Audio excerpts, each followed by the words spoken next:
I thank the Chairman, and thank you, the three of you, for being here. You play a vital role in the checks and balances and just good government, and I thank you for your time and your dedication for you and your staff.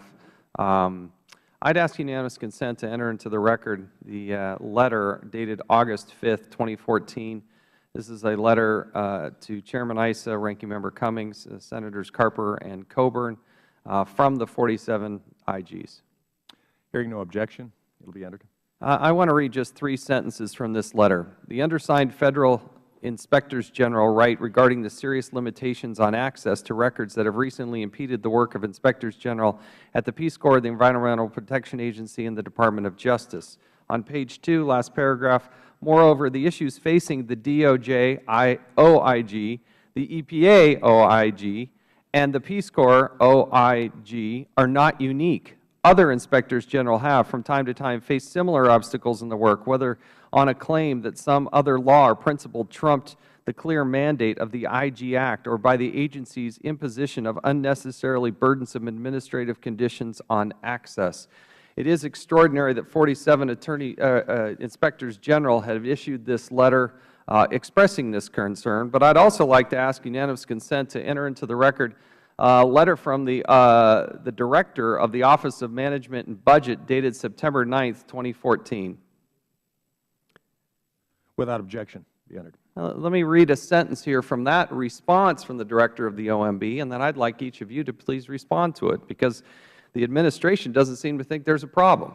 In this letter, paragraph 3, the last sentence says, overall, the numbers reported by the IGs demonstrate that Federal departments and agencies in this Administration value the work of IG offices and are almost uniformly successful in getting them the information they need to perform their responsibilities, end quote.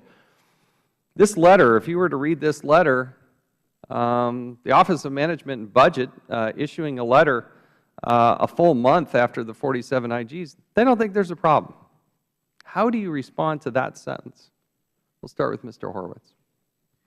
I can only speak from experience and what I've heard from other IGs, which is we have faced roadblocks in several of our reviews, untimely access, where we have gotten it. It has taken a fair amount of time. I think the other IGs have had their experiences, and I know from conversations with fellow IGs, while they haven't had lawyers come forward and say, we can't legally give it to you, they've had issues with getting materials in a timely manner. That is a very significant issue for us. So when it says almost uniformly successful, how would you characterize what you're able to access and get right now, particularly from the FBI? It has been an extraordinarily difficult issue for us for now several years to get prompt, timely access to materials. Mr. Elkins?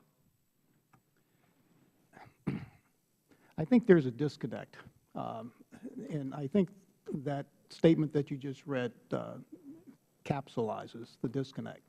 On the one hand, I think what we have seen here is that, we hear from time to time that, well, there is substantial cooperation with the OIG. I mean, we've, 80%, 90% of the time, there's no problems, you get what you ask for. But that assumes that the other 10 to 20% of the time that we're not getting what we asked for is okay. And that suggests that it's a moving target. And that's a very slippery slope. And that is exactly, I think, why we're here today in talking about these issues, because there's this assumption that most of the time we cooperate. And that's where the focus is at. But the real issue here is, what about that 10% of the time that there is no cooperation? And that seems to just keep jumping around and jumping around. That's the problem. And I think that message says that it's a broad problem with OMB and in a lot of agencies. Thank you, Mr. Elkins. Ms. Buehler. I agree with my esteemed colleague. From our perspective, we've had an agency issue opinions or issue policies and procedures specifically stating that we can't have access to something. So it's very difficult for me to understand how it's not a problem. And I think the fact that 47 other IGs have at one time or another, maybe not all the time, but one time or another had problems, should be an indicator that there is a problem. Well, thank you. I, again, appreciate the great work that we do and look forward to hearing from you further. Yield back.